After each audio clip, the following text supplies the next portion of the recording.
Welcome to the Draft Deeper podcast. This is your host, Nathan Grubel. Joining me, as always, is my producer, Kevin Black, my co host, Cole Miller, and a special guest this week. We are on fire with the guest, Cole, just like we had Coach David Thorpe on for our last podcast. Now we have Mr. Rafael Barlowe, host of the NBA Draft Junkies, now doing multiple shows, I think a week now, at least from what I saw this week for the LockedOn podcast network, along with one of our good friends, Mr. Mavs Draft on Twitter. I'm sure you guys have followed him and seen him and I going back and forth about some things, as well as all of us. But Raphael also has a fantastic YouTube channel that I will give him some time to plug everything he's got going on towards the end of the podcast for sure. But absolutely, if you haven't heard of this man or seen his work yet, you're missing out because he does a fantastic job covering everything and anything and everything for the NBA draft, but primarily for some of the international guys here that Cole and I have some questions on. We definitely wanted to have him on the podcast here to educate us a little bit and maybe do a little bit of an interview style pod for once versus Cole and I just kind of spouting off for 50 minutes, just giving our usual soliloquies. So, Raphael, how are you doing tonight, my man? Are you excited to definitely get into some guys that I know for a fact you have familiarity with? Well, I'm good. I just have to live up to that introduction. It makes me sound super important. So it's a little bit of pressure on me now, but I'm doing good. I'm glad to be on, and I'm looking forward to talking basketball. I mean, it's something that I enjoy doing, especially talking NBA draft, and the international class is something that I have a strong interest in. So anytime I can talk about different prospects, it's always a pleasure.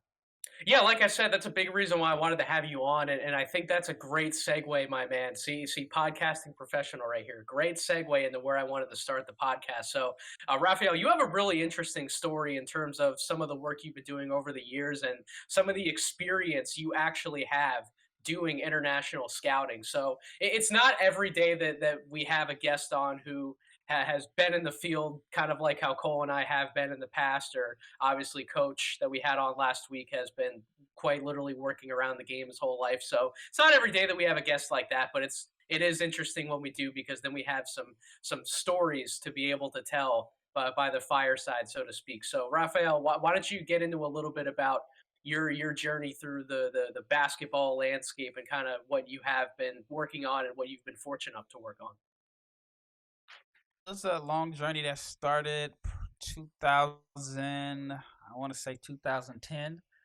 But as far as like with the website and the international scouting, it was something that I wanted to do. I'm like probably everybody else. I used to look at NBADraft.net and Draft Express, look at those sites, and just want to just have my own version of my own NBA draft website. And so I had a really cool opportunity that came up. So it was maybe I want to say June 2016.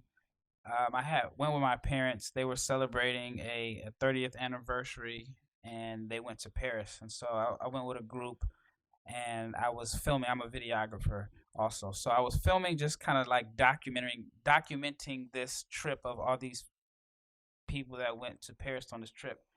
And I tweeted, "Man, I would love to live abroad. I would love the experience of living overseas."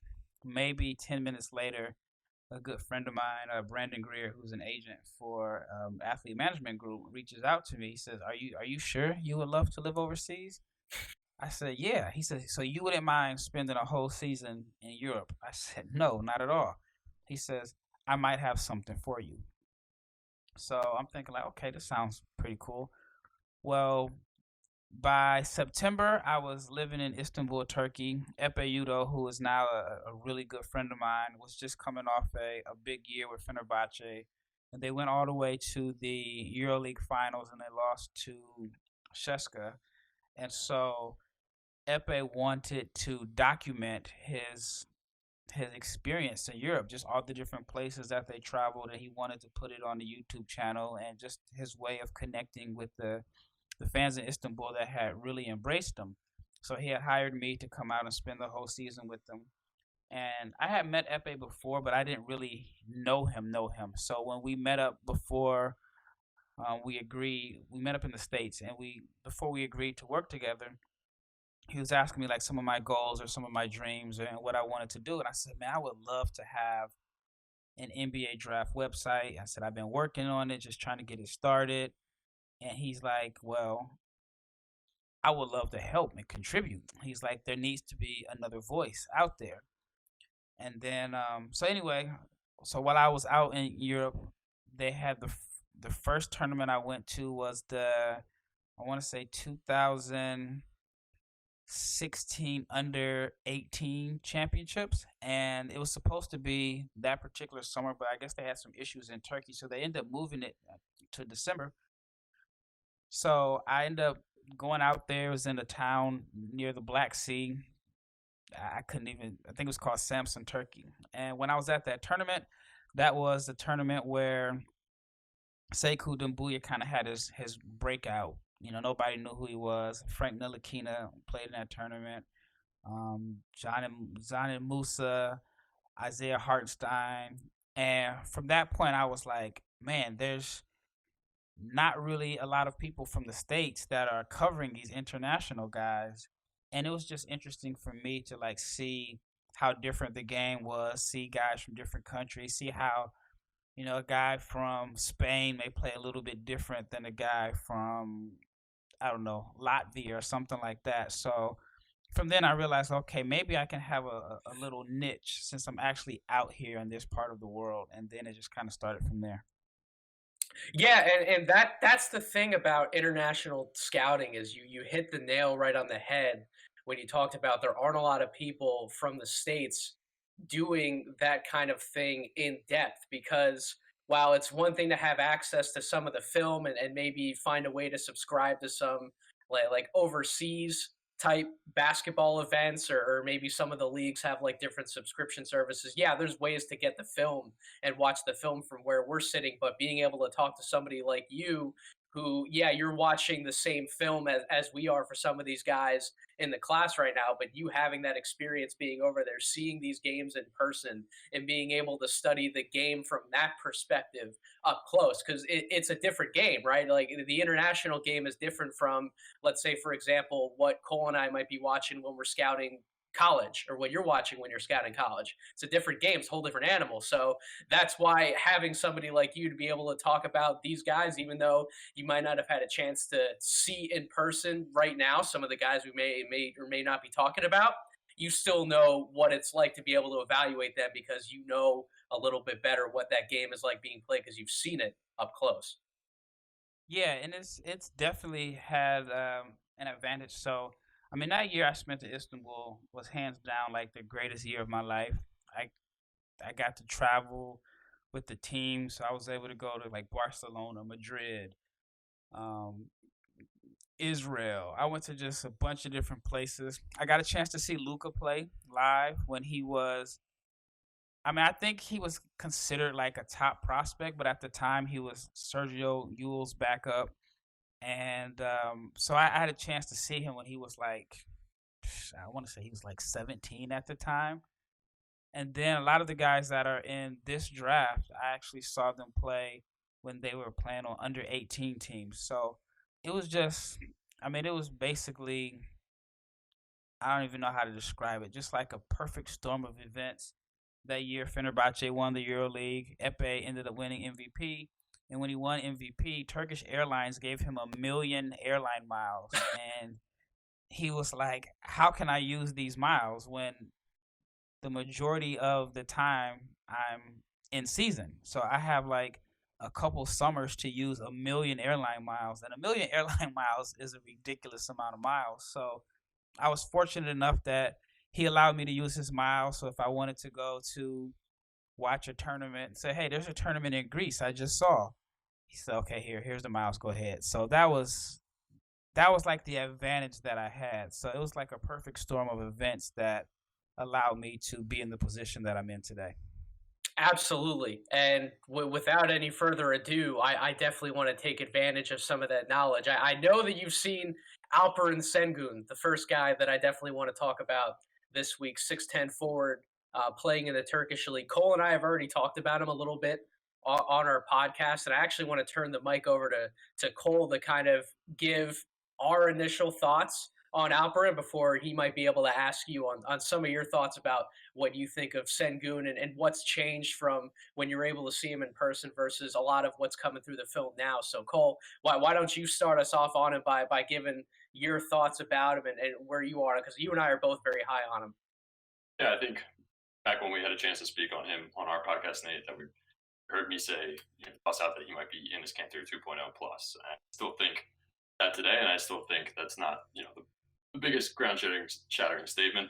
But the skill that he has continued to show as the season develops over there for him, I think is astonishing. I mean, we've seen the highlights of the wraparound passes as he drives the lane, and even that one step back three that he pulled off pretty fluidly. So he's been pretty impressive to us. I guess my question to Raphael would be, since you've had the chance to see these guys dating back to U18 and potentially earlier for some of them, the physical development that Alp has gone under over the last year and a half, is that kind of like the biggest thing unlocking his game? Or did you see the skill level back then when he was still a little bit softer and just thought it was a matter of time? I saw the skill level. So I saw him at the under-18s. So that was summer 2019. Same tournament that Pokashevsky played in. And I saw him and I thought, like, man, this guy is good. He's kind of a throwback center. I don't know how he'll play, if he's an NBA prospect, I should say. But I saw the skill. I saw like the advanced footwork and the touch. But I did not see him being the player that he is today. Like, there was no way you could have told me that he was going to develop into a potential lottery pick. I mean, and it's sad. If he was born 10 years earlier or 15 years earlier, he'd be a top 5 pick, in my opinion. The game has just kind of changed, but he's lost some weight. He's slimmed down. And, I mean, it's helped him as far as being, a little bit more athletic and more mobile. But I just think overall his learning curve and just his progression has been incredible. Yeah. He reminds me when I'm watching him, Raphael. He reminds me of Sabonis in so many different ways, between the passing out of the low post, the shooting touch that he's now been able to display over multiple games, and a lot of the numbers that he's putting up. I mean, in 28 minutes per game, he's 19 points, 9.5 rebounds in the Turkish league, and a pretty similar result in Euro Cup plays at 23 points and 7 rebounds. I mean, these are big numbers for somebody his age. And I think that's really what got me into looking at more of his film and studying him a little closer. Was a good friend of the program, Mike Ribinoff, who we've had on before, who was the first person that I see to really tweet about him, like, pretty nonstop. He was putting out multiple different tweets saying, look at the numbers this kid's putting up. Like, why is he not being looked at as a potential lottery pick, given that he's putting out this level of production in that level of a league? So, Raphael, maybe for my audience and our audience who doesn't quite get to watch basketball like in the Turkish league all the time, why don't you give a little bit of the background on the kind of competition that Sengun is putting up these numbers in? Because to us it's impressive, but it might not mean the same unless we give the context about this league in particular, that's probably one of the top pro leagues in the world outside of the United States. I think a lot of people lump all of Europe as one big league.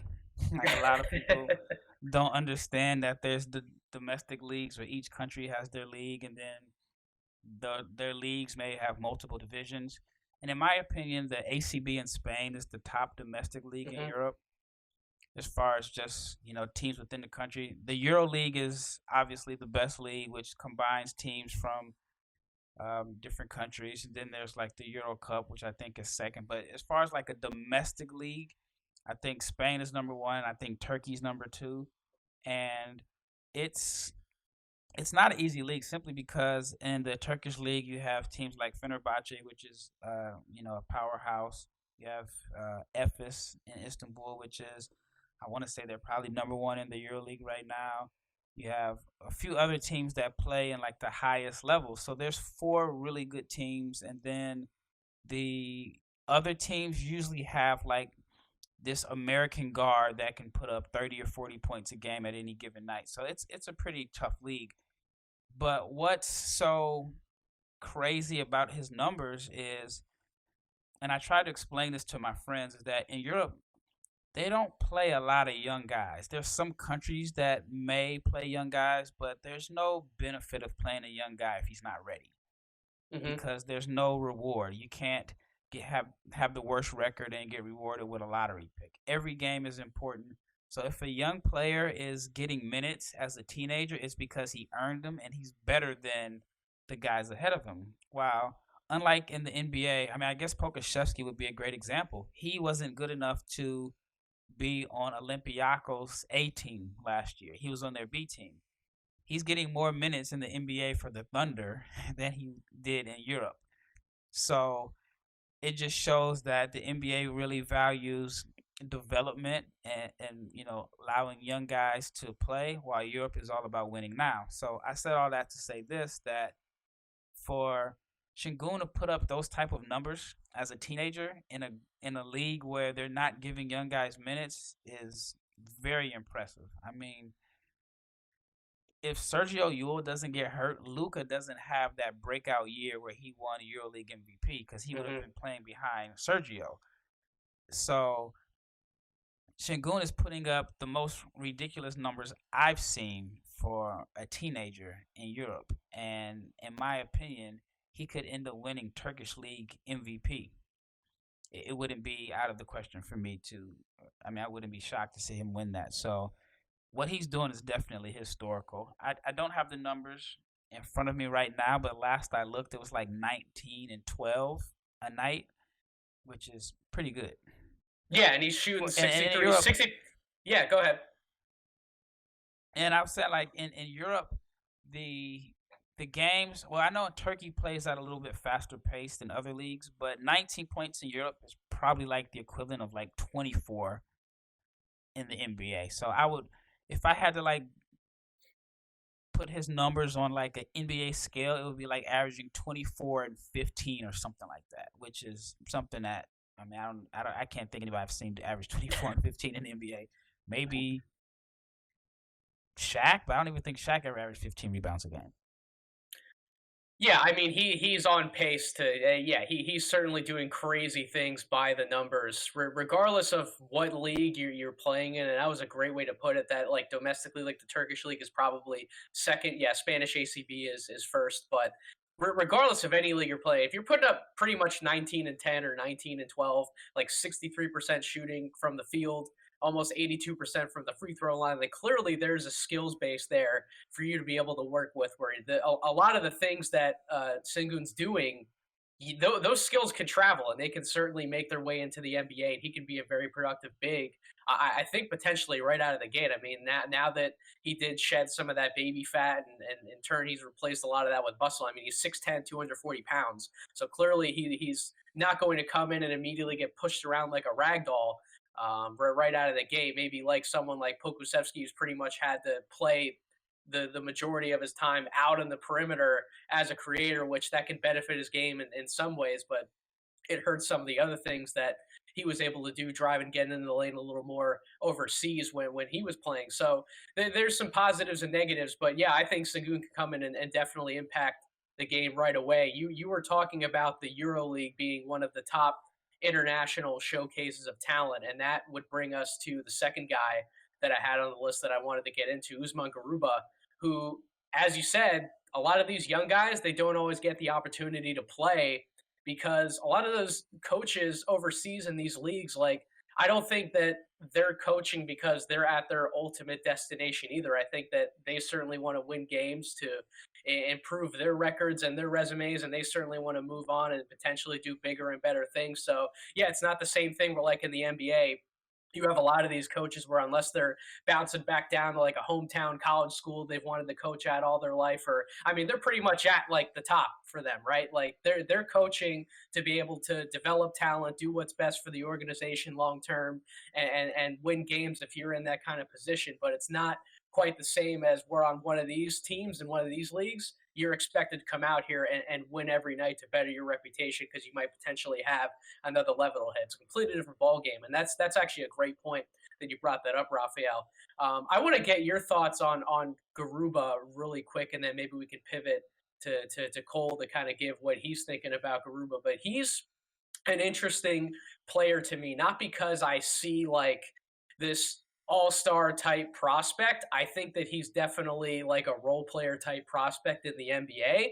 He's an energy guy, but his athletic profile, along with his size, really intrigues me because he certainly makes his presence felt on both ends of the court. He's a pretty good rebounder for the age prospect that he is, and I think even if he's not coming in scoring like 15, 18 points a game at the same time, if he's able to give an NBA team within a few years like 10 points, 8 rebounds a night off the bench and something like 20, 25 minutes a game, that's still a really impactful player and somebody that you want to be drafting in the first round, even if he doesn't have the quote unquote sexiest game as some of these other prospects. So, Raphael, why don't you tell us a little bit about what you think about Garuba and where his potential might lie once he comes to play in the NBA? I really like him a lot. My first time seeing him in person was at the same tournament that I mentioned earlier.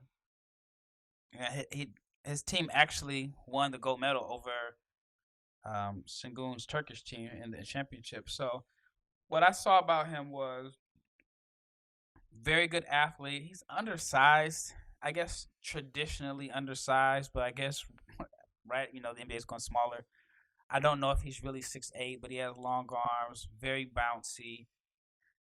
Can switch out and possibly defend multiple positions. He was a lot more athletic than the players that he was facing in this tournament.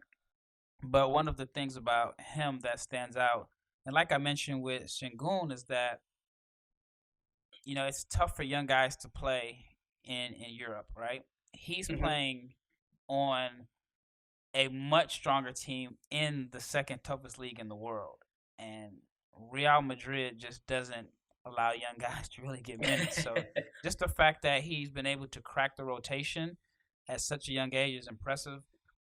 But I think he has a game that transfers because energy, effort, hustle, that translates in any league.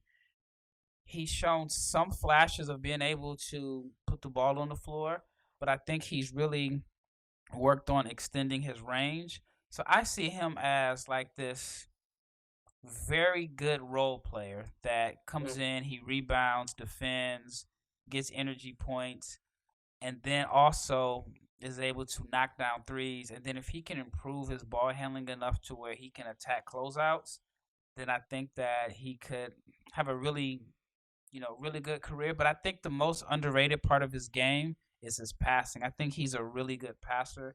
And I think that him developing in Spain has allowed him to understand playing a team concept, and also he understands that everything has to be earned. It's not given to him because of his talent, but he's learned how to pass the ball. Like if anybody's ever paid attention to like the teams in Real Madrid, they always have multiple guys on the floor that can pass the ball and move the ball. For example, Campazzo that's playing in Denver was on that team. Luka. Then you had Sergio Llull, who was like the MVP. So they always have guys that can pass. I don't know what it is in their development, but they make sure that the ball moves. And I think that's the skill set that kind of pushes Garuba high on my board because I think he has the potential to be a really good short roll passer. Yeah, that's something that I've been reading a little more about is particularly that short roll passing skill set, and that's definitely a valuable tool for any big man, whether they're like playing in a small ball lineup. Maybe he does masquerade as a 5 at times because, while yeah, I agree with that. He might not actually be the 6'8" that he's listed at. I do believe the 220 pounds that real GM has him at. I do believe because he's a house for however tall he is. He's a damn house. But yeah, if he's able to unlock some of that passing ability, playing in a system that emphasizes ball movement, and quite frankly, that's something that you hit on that a lot of overseas teams and development staffs, they focus on just very basic passing concepts that don't quite get taught at the same rate and the same level as, let's say, like a lot of like the AAU teams over here in the United States, right? Like a lot of AAU basketball and high school basketball is really a lot more up and down versus half court ball movement. And that's something that definitely doesn't exist in spades in development programs over here as it does overseas. So I agree with that point. I think that's a very underrated part of his game that could serve him and benefit him. Cole, in being able to watch him a little more since we had talked about him on some of our earlier podcasts, have any of your thoughts changed about Garuba in terms of where you see him maybe fitting in the NBA when he gets here? Not a whole lot. Just to expand off of Raphael's points here, I think sort of the underlying thing that makes Garuba interesting outside of his hustle and effort is just the decision making he shows when it comes to defense and passing, like Raphael really honing in on. And to me, I think he does have some pretty good basketball IQ. I think you really need to be playing on ACB, obviously. Really, with all these kids, as you pointed out, Raphael, to be playing at the age they're playing in overseas, their average age of competition is generally, I would assume, 3 to 4 years older than them. So you have to be at least further along in your decision-making ability on the court, or athletically, or at least both. And Garuba's got, the athletic part down. And I think the decision-making is a little undersold just because his role is so limited with ACP. So yeah, I agree. I think there's a nice little player there. Someone's going to be really happy, and they'll probably get him, going fired up pretty quick in the NBA. I could see, Twitter community reacting a couple times early in his career with all the space he'll have, and like he'll probably rip off a drive and surprise everybody with a monster dunk. Everybody will be like, "Oh, he should have been drafted higher." But I think we are kind of hitting the nail on the head here. I think he's going to come in with that energy, hustle, and effort, and his decision making will help round out the rest of his game. I think that the best case scenario for him is a Paul Millsap type career. And I had mentioned it on my YouTube channel. I felt like when Millsap came into the NBA, he was coming off a college career where he was a dominant rebounder, but he was a little undersized for the NBA, especially at that time. But he expanded his game to where he added a little bit more to the post. He was able to knock down open threes, and then he was able to post up smaller guards or wings or forwards on mismatches. But then if you had a bigger guy on him, he had the ball handling to be able to put the ball on the floor and make plays. And Millsap, he's got to be in his mid-30s. He's had a great career, multi-time All-Star, I believe. And I think that is Garuba's ceiling. It's interesting you mentioned Millsap's name, and that was going to lead me to my question I had about Garuba for you, Raphael, before we wrap him up and move on to another player, is that Millsap, when he was really establishing himself in the NBA, it wasn't necessarily about everything he could do on offense. Like, he was kind of like an undersized forward who had great footwork in the post. He knew how to score down low, and then eventually he expanded his offensive game out. But what really started to make him a household name and get him some more opportunity on some of those early teams was that he was a really good defensive player and a switchable defensive forward. And I think a lot of people are seeing some of the same outcome for Garuba in that sense. Why don't you talk to me a little bit about what you see from his defense and potentially being able to not only hold his own down low, but also switch out on the perimeter a little bit? He has the ideal frame to be a multi-positional defender. I think a lot of teams are looking for this Draymond Green type defender. I mean, Draymond's a one-of-one, but it's like the 6'8", strong, physically strong guy that can, push guys out the post, but also move his feet and switch out on guards, but also have like this ridiculously long wingspan and the timing to be able to serve as a rim protector in a sorts. And so I think that Garuba has all of those tools. I mean, from the physical tools to the motor and the energy and the length. I just think that he should grade out to be a plus defender for the majority of his NBA career.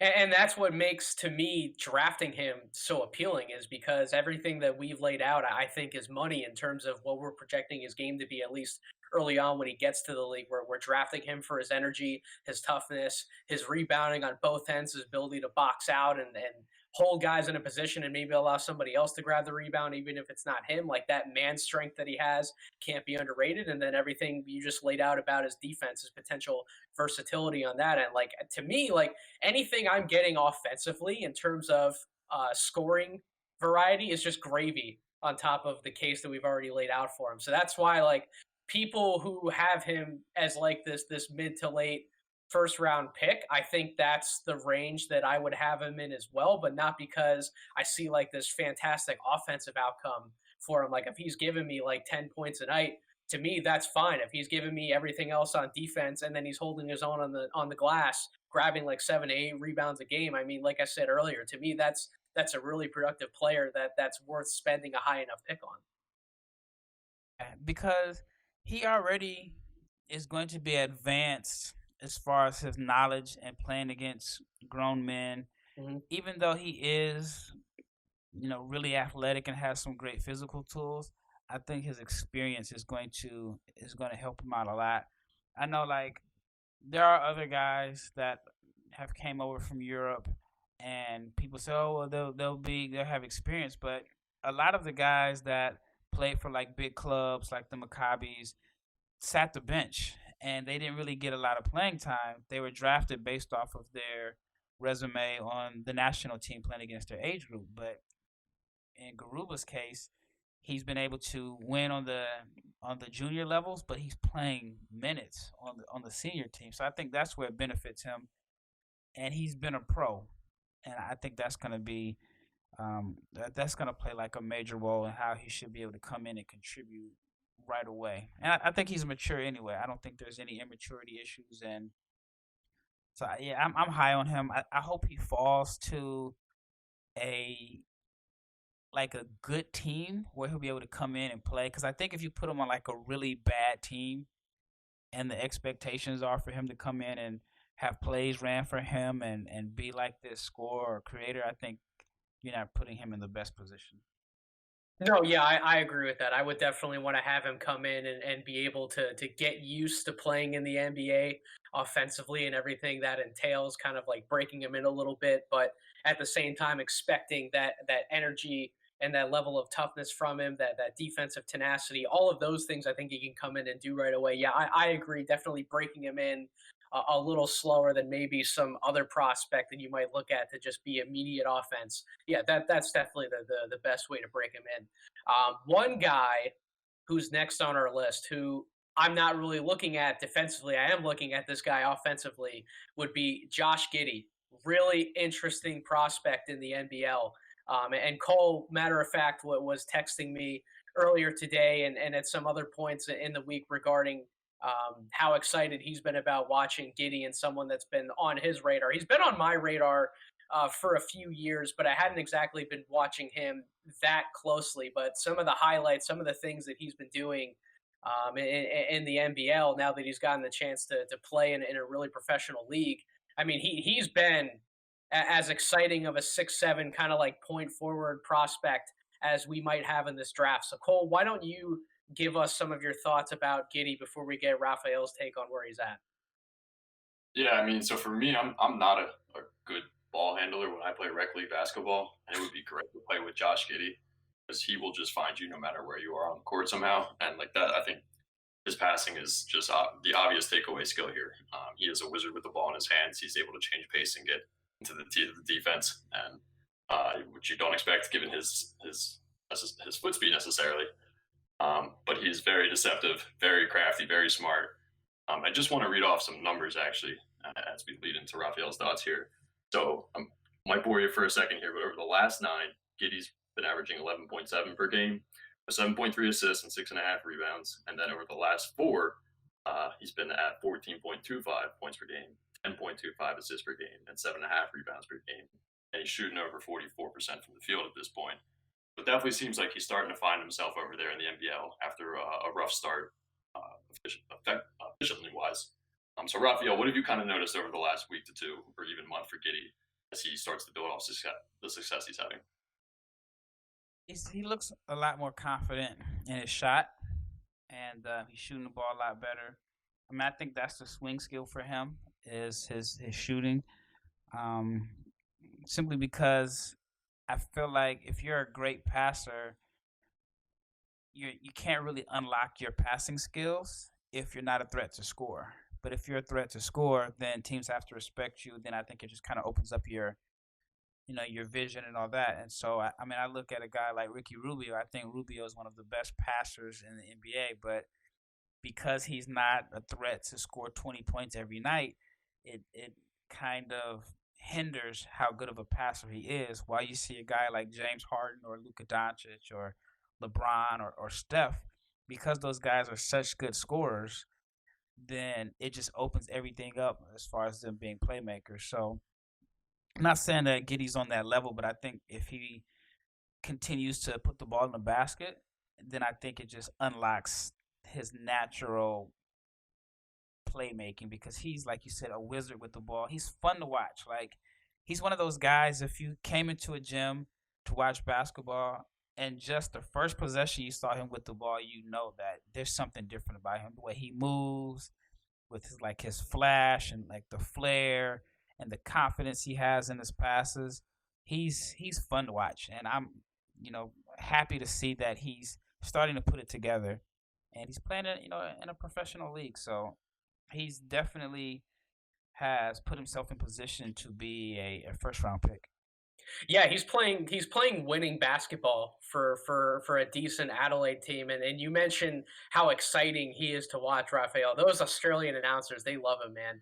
Like anytime he's doing anything with the ball, whether it's a slick pass off a cut or finding a way to get the open man the ball, like they absolutely love when he does like anything. So he is a really fun player to watch, and I agree with that sentiment about his scoring and his shooting having to be there to unlock a little more of his game and definitely keep the passing up because he's not one of those players like these oversized playmakers like Luca and Ben Simmons are like your two first examples you think of in terms of like oversized playmakers in today's game, other than like LeBron being the most obvious one. But I never want to talk about anyone and compare them to LeBron because LeBron's such a damn anomaly. But Luca and Ben in particular, they are very strong, right? So I don't see that same strength base from Giddey. Like I don't see Giddey being able to come into the NBA and get a step, but get somebody on his hip and keep him there. And then from that point, he's able to navigate the rest of the offense and distribute the ball wherever it needs to go or score inside. Like Luca and Ben, even in Ben's case, he doesn't want to shoot, but even in Luca's case, when he's having an off night from the perimeter,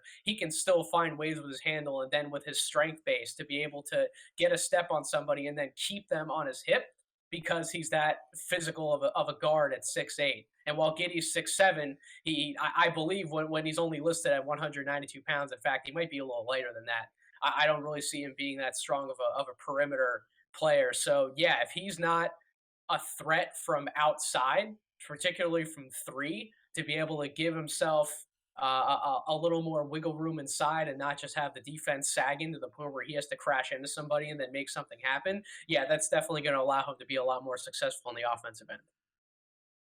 I had a chance to watch him at Basketball Without Borders last year, and it was funny because I was like, man, this guy is so slow, but somehow he is navigating the offense, and even though everyone around him seems to be moving at a faster pace, it's like he's controlling his teammates. He's passing guys open, and he just had like this. I want to say like this flair about his game, but it's like he has his own pace, and you can't really speed him up. Guys will try to pick him up full court and try to pressure him, and he just still was the same cool, calm. Brought the ball up court, whipped these crazy one-hand passes across the floor. I mean, he was fun to watch, and I'm really looking forward to his decision because I think that there's rumors that he could stay another year and wait until he gets a little bit stronger as opposed to coming out now. So I'm curious to see what he does.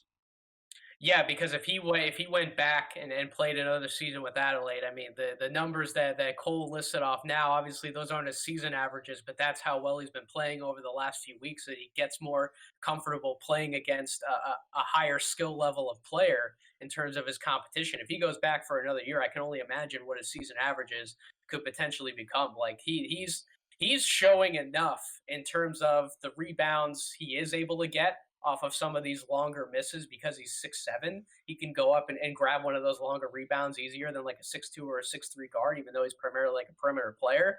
I mean, you throw in if he does improve the shooting to get those scoring numbers up consistently, he's getting a lot more of those longer rebounds. And then in turn, when he gets that rebound, is able to push the ball in transition and then find the open man on the other end. I mean, he could average potentially, if not very, very, very close to a triple double if he came back. So that's actually a really interesting point about whether he should come to the NBA and maybe break in a little bit somewhere like the G League or stay overseas another year. Cole, what do you think about that? What do you think he should do?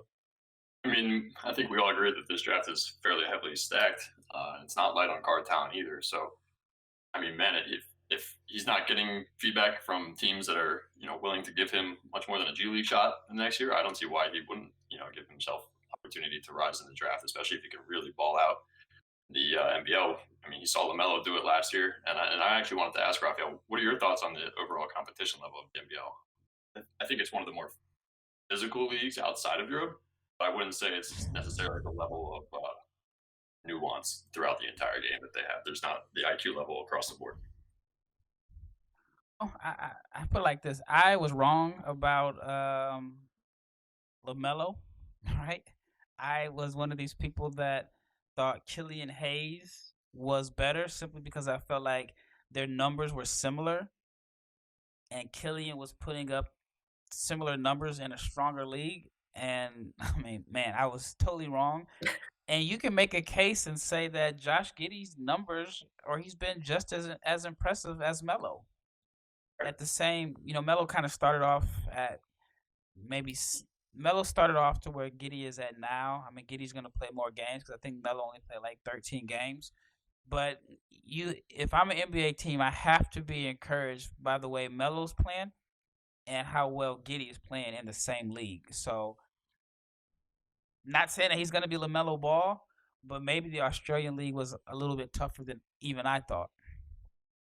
Yeah, it definitely, because you saw RJ Hampton's draft stock slide as well, and he was somebody who I remained high on pretty much throughout the entire draft process because he went and played in the NBL. He played in a professional league, and he was one of those prospects, kind of like Giddey, where he's not as big, like as tall as Giddey, but he was somebody else who was like this bigger point guard who didn't have the best strength base to him. Like he was skinny and he was on the weaker side in terms of point guards going over to a league like that. And as Cole mentioned, it is a physical league over there, having to play against more grown men each and every night. While RJ Hampton didn't put up these impressive and amazing numbers every single game, he didn't even really make his averages kind of around like where LaMelo Ball's averages were before he eventually pulled out of the league and started to get ready for the draft. But at the same time, RJ Hampton got experience against better players, and I think in turn that's only going to set him up for success, as eventually he will get more playing time for the Nuggets. Obviously, he hasn't played a ginormous role quite yet because that is a deep team, and that's a team that's looking to make major noise in the Western Conference, potentially go back to the Western Conference Finals. So I wouldn't have put too high of expectations on Hampton anyways, but that's something that Giddey, I think, can ultimately take advantage of as well, like you guys talked about. Like that's a place where he can potentially go back for another year, continue to work on his body physically, and then in turn he's coming over to the NBA and he's able to showcase the skill that he already has and some of the skill he was displaying, along with a better physical base because he was playing in a professional league. He'll still be younger than some of the guys at the top of the draft this year too. So, Giddey. Yeah, definitely. That's why I think it's possible that he comes back. And I think the difference between Melo, Giddey, and RJ Hampton is that Hampton was on a team with a couple of guards that looked to score right away, and RJ had to fit around them, which has probably helped him out in Denver. But I think with Giddey and Melo, they were given the keys to the team right away, and they were allowed to play freely and make mistakes. While I feel like RJ didn't have the same luxury. And even with Giddey, um, I want to say that the team brought in Donald Sloan, who was supposed to, I guess, be their point guard or maybe split minutes, but I don't know what happened. I know Sloan personally. I haven't talked to him in a few weeks, but I know he's back in the States. So I don't know. Maybe he's back because the team was going to go into the direction where they're going to run everything through Giddey. But he gave me a good comparison. He said that Giddey is a bigger version of Grievous Vasquez. So I wanted to ask you guys, what are your thoughts on that? Because I was asking him for a comparison, and I gave a lazy one, and I said maybe like a Joe Ingles, Ricky Rubio combination. But I knew Giddey was a playmaker. I didn't know that he was a full-time point guard. Like, he needs the ball in his hands every play. I thought maybe he would be, because of his size, he would be, like a secondary. But in my opinion, now he's a full-time point guard. So, what are your thoughts on that comparison? I guess the only thing I'll say about the Vasquez comp is that Grievous Vasquez was one tenacious defensive guard. At his best, he could, not every night, but at his best on some nights, he could lock somebody up on the perimeter. And I haven't seen enough of Giddey in that sense to say that, like, yeah, I'm that confident in his defense. I've primarily seen and been exposed to what he's done offensively, but that to me would be the main stopgap between that comparison. Cole, what do you think? I think that's pretty apt there, Nate. I'm looking at Grievous's numbers now, and I'm really shocked that he averaged 9 assists a game 1 year. Holy crap! But no, I think pretty appropriate. They are maestros of maestros when it comes to being point guards, and yeah, I think Giddey needs to be in that role as well. Yeah, offensively it holds up because I mean Vasquez wasn't exactly like a lights out shooter either, but when he was hitting shots from the perimeter, that absolutely set up the rest of his game that he was able to take advantage of because he was a high IQ player as well. So yeah, I like the comp, and I'll tell you what, if Giddey can get there defensively, then I think that he absolutely needs to be getting more attention from NBA teams than he might already be because, yeah, all the stuff offensively is great that we're talking about, but if he can come in at 6'7" and be an impact defender on the perimeter, then holy cow, like that's a problem for other guards in the NBA, especially when he grows more into his body. I agree 100%. So moving into the last guy that I really had on my list, and that I think Cole has a name that he wants to get into, but Roko Prkacin. I'm pretty sure I'm saying that right.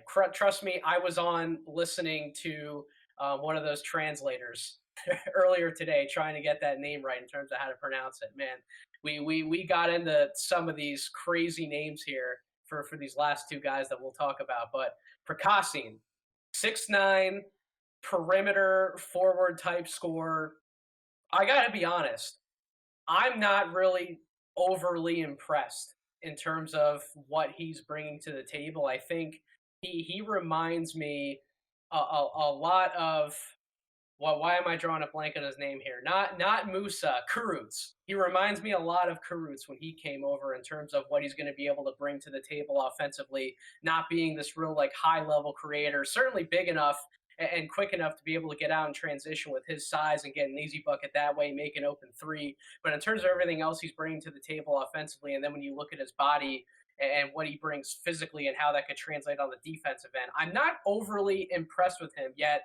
I want both of your opinions on him. I'll start with you, Raphael, about what you think about him, because draft Twitter would potentially call me crazy, because I think a lot of people on social media are actually getting higher and higher on him as he's gotten more and more playing time over in the Croatian league.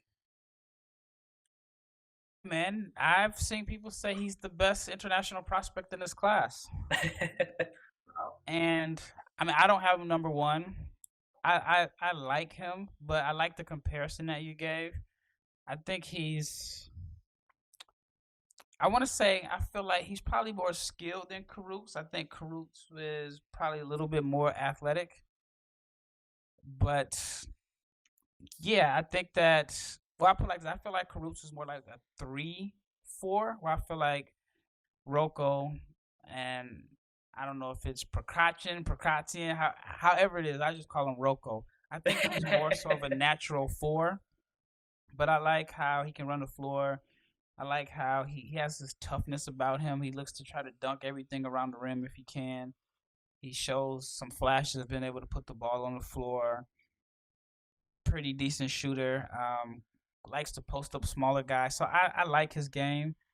I think that he's like this weird where he's like athletic, but he's slow, if that makes sense. Like he's athletic, but not super explosive. I feel like if he has a runway, then he looks like a really good athlete. But as far as like the quick twitch, I don't necessarily see it.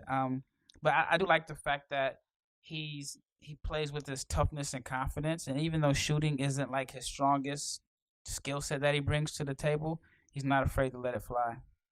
I guess that's maybe one point, Cole. I'll go to you on this. That is one thing that Cole brought out to me when him and I were texting a little bit earlier, was that Cole did see that he's got that strength base to him, right? He thinks that he has it, despite what his body looks like, that he might be a little bit on the lanky size for somebody who's 6'9", going to come into the NBA potentially next year. But you think he does have a strength base to him. I guess the one thing, not one skill in particular necessarily like pops out to me about his game, right? Like when we talk about evaluating prospects, you need to be able to come in and show that you can do 1 to 2 things at the bare minimum on a high enough level to earn minutes, or else you're going to be getting experience potentially somewhere else. Like to me, yeah, he can handle the ball enough. He can shoot the ball enough, but does he really have one skill that really swings getting more minutes and finding a role in his favor? Like I personally don't see that when I'm watching film on him, but maybe I just need to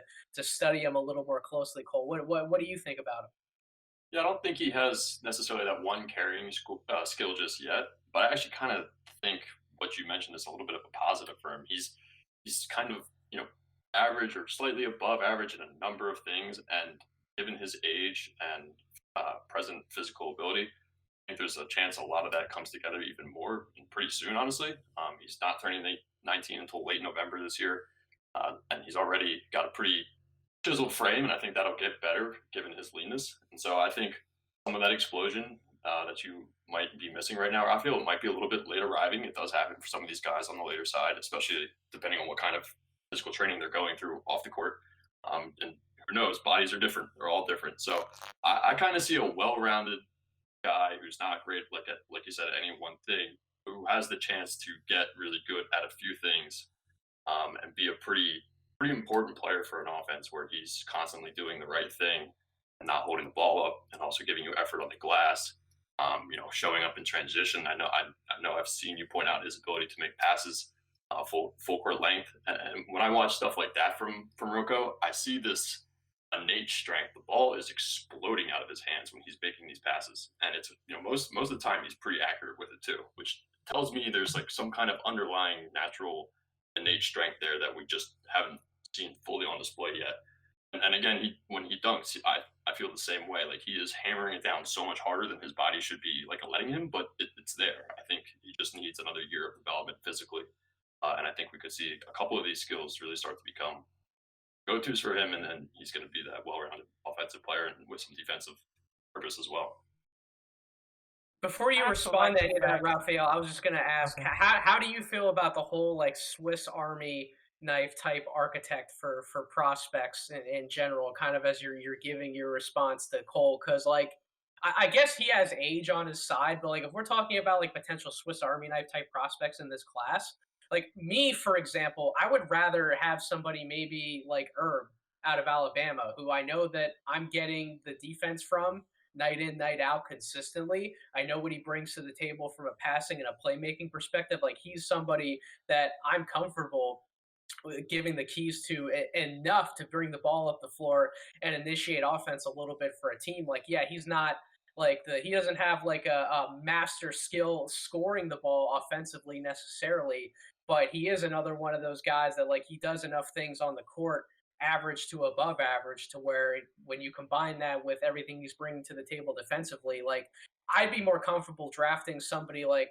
Herb versus maybe going after somebody like Roko. But I guess obviously the age is a big argument to that, because Herb Jones, he's an older player for Alabama. But yeah, what are kind of your thoughts on like the Swiss Army knife type prospect in general? The best example to me is Jalen Brown. I felt like when he was coming out of Cal, I couldn't point out one thing that he did well. I want to say he shot like 29% from three, below 65% from the foul line, maybe probably like 42 or 43% from the floor. And I couldn't say that he had like a shifty handle, so he was this great slasher. Obviously, at 29% from three, I didn't think he was a great shooter. I liked what I saw. I felt like he showed flashes of enough, but I felt like he didn't have that one skill set. But shout out to him and his development team or whatever. He has developed into a good shooter.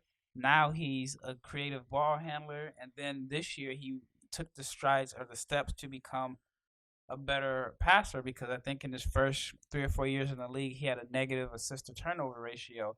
So he's like it's like an outlier example of a guy that just had skills, but not one skill set that he could hang his hat on other than being athletic, that he was able to develop into an all-star. Now with Roko, I feel like he's similar in the sense that he shows that, okay, he's a decent shooter. He showed that he's a decent passer. He has, pretty good athleticism. He runs the floor. I feel like, a team, if I'm a general manager and I have like a second round pick, I'm going to take a flyer, because I feel like my development staff can bring the best out of him. Even if I turn him into a spot up shooter, I think that he could develop into that. Or if he just ends up being like a guy that is a decent shooter but plays hard, makes winning plays, and is a ball mover. I just feel like he has the baseline of skills that can be developed into a pretty good rotational player. It's funny you mentioned Jalen Brown, because I guess that brings up a good point for a story that I have in terms of evaluating some of these Swiss Army knife type guys and maybe being able to get to know them a little bit off the court and their kind of work ethic and what they're bringing to the table from an IQ and a mentality standpoint. There were guys in Jalen Brown's draft class who people thought should have went third overall above him, but I was actually what it felt like at the time, I was in that minority in terms of him being the third best guy in that draft, maybe potentially being even better than that. Because I agree with your assessment in terms of what he showed on the court at Cal, Raphael, that he didn't really have any one particular skill that you felt that like was good enough to hang your hat on and say, okay, he's definitely going to come into the NBA from day one and do this, other than obviously his athletic tools, his size and his speed at 6'8". But what I knew about him behind the scenes, a good friend of mine at the time, who I got to know and develop a relationship with through writing, through some of the journalism work that I was doing back in the day, was a beat writer for Cal, because he was going to Cal at the time and he was a beat writer for the team. And he was telling me about all these practices that they have where they would make Jalen Brown play point guard. And he was playing point guard, not only just like bringing the ball up and like dishing it right off to somebody else, and like kind of that's all he was doing within the offense. Like he was doing like pick and roll stuff. Like he was really acting as like a table setter for that team in practices. And that really intrigued me, because when he talked about some of the interviews that he heard Jalen Brown give, and he talked about some of the things that he would hear Jalen Brown say, like in practices, the way he communicated with his coaches and his teammates, like you could tell that the guy had a really high IQ, or at least he could.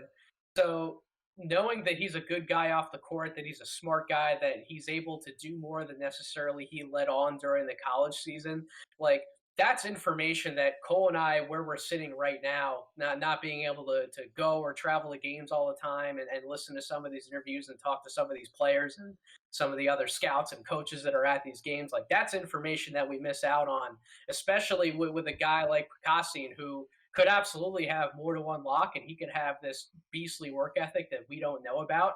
And him coming in, having so much skill in so many different areas that if he gets in the right developmental program, and like you said, Raphael, if you're a GM and you're taking a flyer on him in a second round and you're confident in your developmental staff and you've gotten to know the kid a little bit, and you're like, all right, well, he's going to come in, he's going to work on this, this, and this. And in a few years' time, yeah, he may not be the master of anything right now, but he could really like become this awesome shooter, or maybe he unlocks some more things with his playmaking because he came in and we knew that from day one he was going to come in and be this type of worker and this type of player IQ wise, and being able to just soak everything up like a sponge. So I would be really curious. He's somebody I would definitely like to talk to and get to know a little bit. Because I think the skill set is there, and age is on his side, like you mentioned. And I'm taking a flyer because I see enough to where I just feel like you can develop him into a pretty good rotational player. And I just feel like some guys from certain countries, they're known to have a stronger work ethic. And so, you got the guys from Croatia and that part. It's kind of like I guess it's like a stereotype, but, they already have this toughness and work ethic in their game. Absolutely. Absolutely. Now, last but not least, I told you, Raphael, that Cole had a name that he wanted to throw at you because he was very curious about him, somebody that he wanted to talk about. And I think that you mentioned before we got in the air here that you're a little high on him as well. Vrenz Blienberg. I probably butchered that name. There's no way I got that 100% right. I told you we were going to have some more difficult names here, but Blindberg. It's Blindberg. Blindberg? Okay, so Yep. yeah, I was going to butcher it either way regardless. See, that's why we have you on, man. You're the expert at some of these international guys. You know what you're doing. But Cole, why don't you give us your thoughts on Blindberg, and then we'll let Raphael get into why he's potentially a little higher on him as well. Yeah, so I'm going to let Raphael have the floor for most of Blindberg here, but I guess what I've kind of just noticed digging into him off the film, obviously I'm gonna let you get into the film stuff, but off the film, it kind of looks like this is really his first breakthrough year overseas.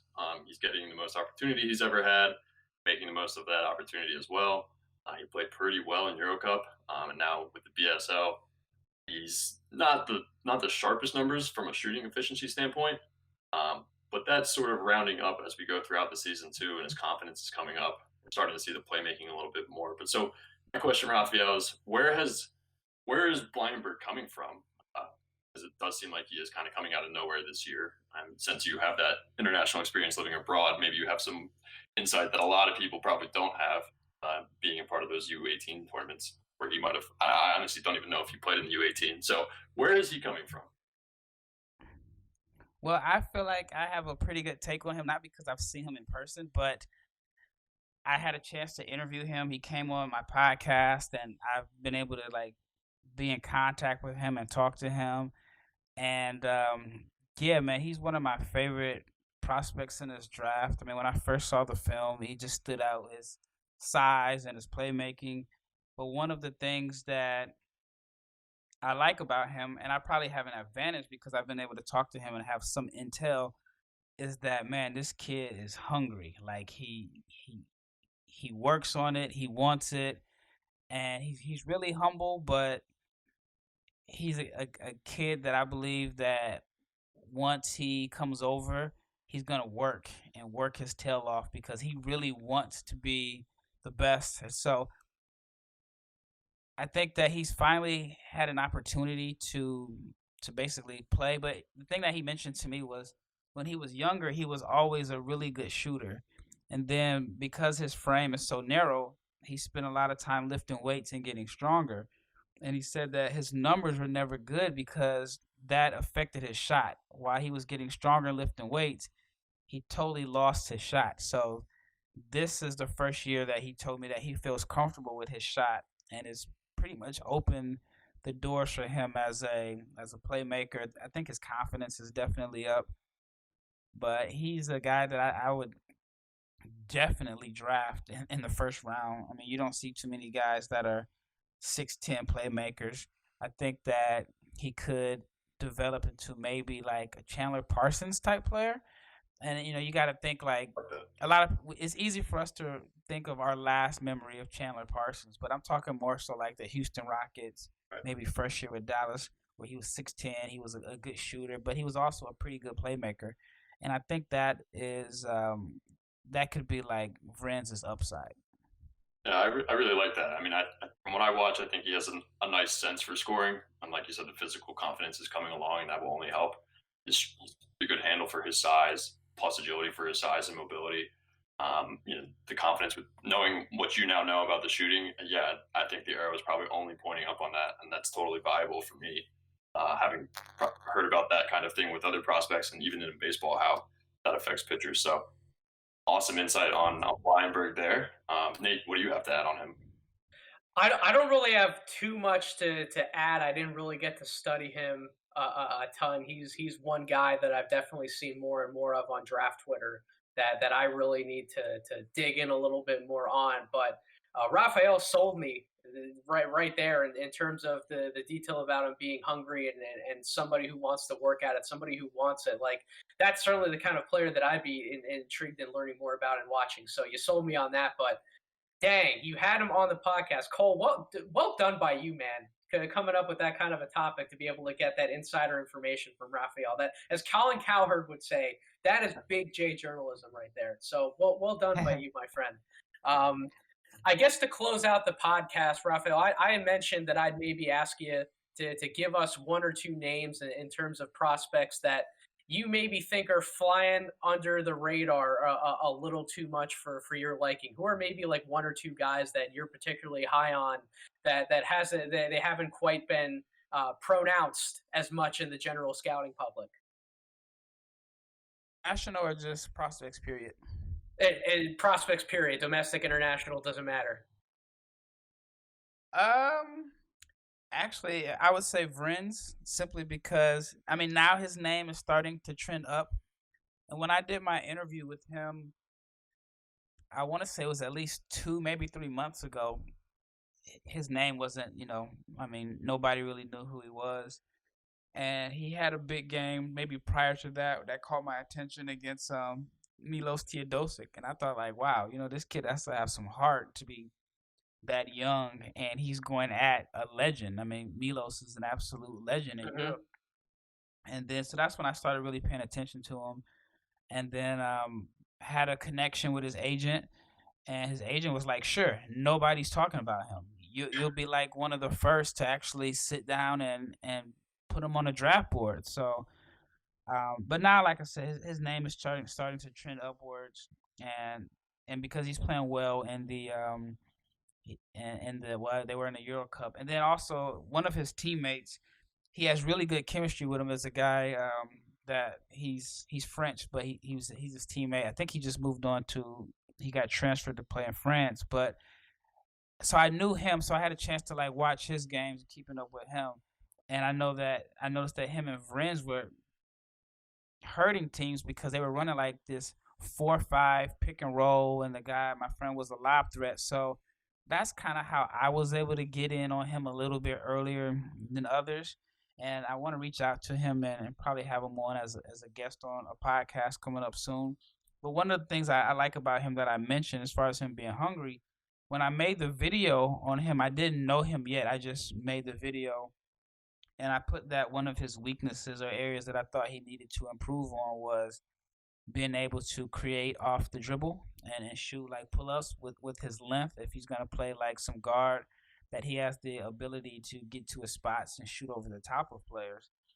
And he reached out to me and says, hey, I agree with everything you said, and I'm working on it right now. And then he even sent me a clip of him making like a pull-up jumper. So that's when I just kind of fell in love with the kid as a person and his work ethic and just how hungry he is. And when I would ask him stuff like, so what are your interests off the court? What are you into? And he was pretty much like, I just play basketball. I watch basketball. And everything that he's done has been in preparation to be an NBA player. So as far as like watching NBA film, studying guys, to even like mastering English, because he knows that that's what he'll have to do once he comes over to the States. So it's like he's really been focusing and preparing for for this big jump. So I like him a lot, and I'm the video that I made. The question was, is he this year's Pokashevsky? And I feel like he already has more film than Pokashevsky had last year at this time. So, well, Draft Twitter loves like I Poku. said, they still love Poku. Everybody's going nuts about anything that man does. So if you're telling me that we have another Poku type prospect in this class, this big 6'10", lanky playmaker who can do a lot of different things on the court, and then you're giving me all that backstory. If there's any NBA executives who stumble onto this podcast and they're listening to some of this, I mean, hell, I'm sold. Like they should absolutely be sold in terms of looking deeper into this guy. So well done. Even more Big J journalism. I love when we can get some things like that going on the podcast. But Raphael, it was an absolute pleasure to have you on, my man. Please, please, please tell my audience about everything that you're doing and where they can find you on these different social media and these different multimedia platforms. NBADraftJunkies.com is my website. Type in the same name. It's on my YouTube channel. I just recently started doing a Locked On NBA podcast, or Locked On NBA Draft podcast with the Locked On Network. So thankful for that opportunity. And on Twitter, you can reach me at Barlowe500. I probably need to make all my handles the same, but I guess I hoped to be at this point, but I wasn't expecting, to be doing podcasts like this on a regular basis and having to give out my social media handles. But it's Barlowe500, and I also have a radio show that comes on every Monday at 10 a.m. Central. And it's on the Dash Radio, so it's like Dash is, I guess, a competitor of the XM Sirius Radio, but it's like a web-based radio station. So I have like 3 podcasts that I do a week, so I'm pretty accessible there. This man's working overtime for the sports scene, for the NBA draft public. You're doing incredible work, my friend. Cole and I, like we said, we were both excited to have you on. So thank you so much for coming on the show. Who knows? Maybe Cole and I will pop up on your show in the near future. I can tell you that you guys will. I'm going to reach out to you offline and see if I can have you on. And I wanted to thank you guys for reaching out to me and having me on as a guest. Your show is really professional and organized. I mean, you reached out to me probably, 2 weeks ago to be a guest for this particular week. A lot of times people, and I do it myself, have a bad habit of, I need a guest tonight, and I reach out to somebody maybe 6 hours before I need to record. So thank you guys for reaching out to me in advance, giving me the topic to discuss. And I did some listening to your podcast, and I think that you guys are definitely trending upward, and I definitely plan on listening to more of your podcasts and your takes. So hopefully this is the first of many times that we'll collaborate. Oh, 100%. I appreciate those compliments, Raphael. Yeah, I kind of have to plan things out in advance because this isn't what I'm able to do full time. Hopefully one day it will be. But between everything else I got going on, if I don't make a plan to do something, then it is probably not going to be too much organizationally. So thank you for that. But yeah, absolutely. After this episode, you and I will both have some more collaborations, and Cole and I would both love to come on your podcast in the near future. Absolutely. Thank you, everyone out there, for listening to this episode. Follow us on Twitter at Draft Deeper. Like the Facebook page. Subscribe to the YouTube channel. Subscribe to your favorite podcast platform, wherever you get your podcast, whether it's Apple Podcasts, Spotify. Trust me, we're everywhere, and we're going to keep growing. We're going to keep putting out great content. Absolutely look out for episodes beyond this. I'm going to be appearing on the Chucking Darts podcast on Saturday, and then I think I have another show lined up on Sunday with some of our friends at the Off the Ball Network. So definitely keep your eye on our social media channel. I will make sure to share the hell out of everything else that Cole and I are doing this upcoming weekend, and we look forward to touching base with everyone next week, talking about some more NBA draft prospects. So thank you so much, everyone, for listening. Have a wonderful rest of your week.